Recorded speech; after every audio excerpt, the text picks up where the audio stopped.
How many times have you imagined a time machine that could take you back to the past and change a few things? A machine that could let you visit ancient, now extinct civilizations or even see living dinosaurs.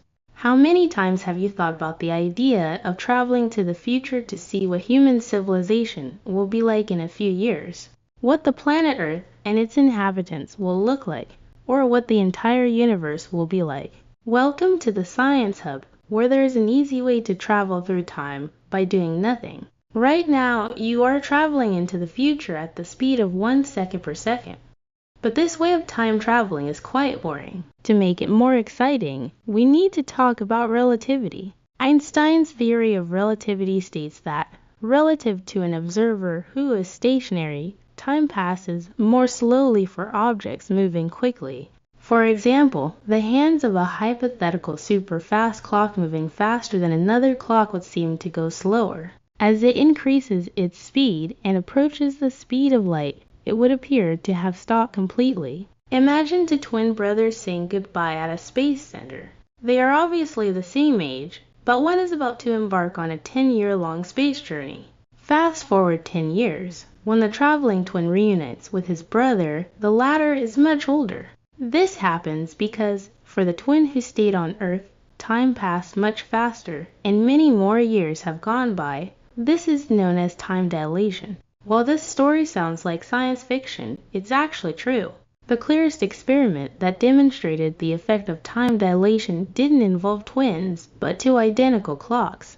In 1971, an atomic clock, the most accurate clock available, was put aboard a commercial airplane. Before takeoff, it was synchronized with an identical clock that stayed on the ground. The plane flew for over 40 hours, and when it landed, the clocks were compared. The clock that stayed on Earth had advanced by 273 microseconds, but it hadn't really gained time because these clocks are extremely precise. What had actually happened was that the clock on the plane had traveled into the future. This effect has been observed many times since the 1971 experiment.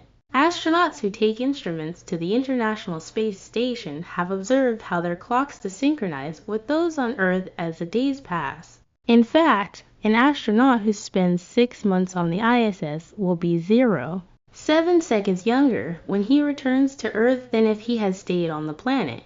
Moreover, artificial satellites orbiting above us also travel into the future, so their clocks are adjusted to run slower to stay synchronized with Earth's time. The problem with all this is that we are always talking about nanoseconds.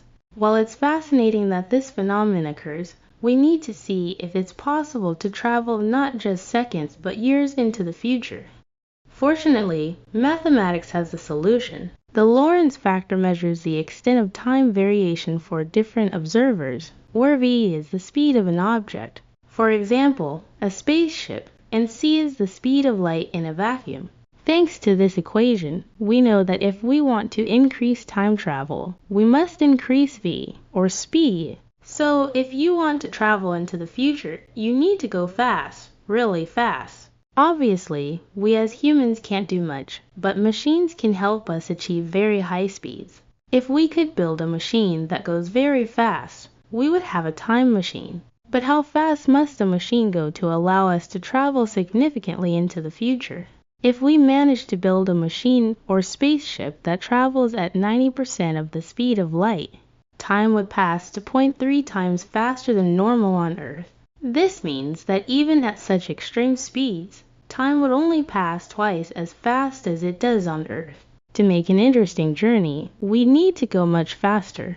Building such a spaceship or time machine is currently beyond our technical capabilities. However, there are examples proving the idea is entirely correct. On Earth, we receive particles from the center of our galaxy at distances that light takes thousands of years to travel. These particles were produced thousands of Earth years ago, but can't survive a minute's journey as they disintegrate in seconds after being created.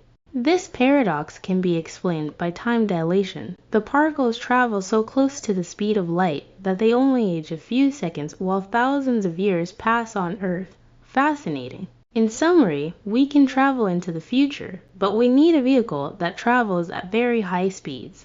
There is also a second way to travel into the future, gravitational time dilation.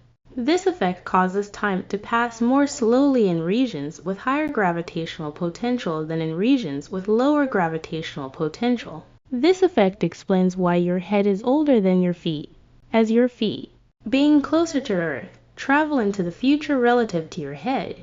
On Earth, the difference is minimal, but in certain parts of the universe, the effect is much more significant, such as near black holes. If an object orbited a black hole for a few hours, years would pass for an object outside the black hole's gravitational field. If we could combine both effects, building a spaceship that can travel near the speed of light and orbit a black hole, we would have a true time machine into the future. But what about traveling to the past? This is more complicated. One serious proposal for traveling to the past involves using a wormhole. A wormhole is a theoretical concept that has not yet been proven in practice. It involves two holes in space-time far apart, yet interconnected. The idea would be to create one and accelerate one end to the speed of light while keeping the other stationary. The traveling end would move into the future relative to the stationary one. The trick is that the holes would remain connected so that someone entering the future end would exit at the past end, thus traveling to the past. One major limitation of this hypothetical time machine is that we could only travel back to the moment it was created, never further back. This might explain Hawking's paradox.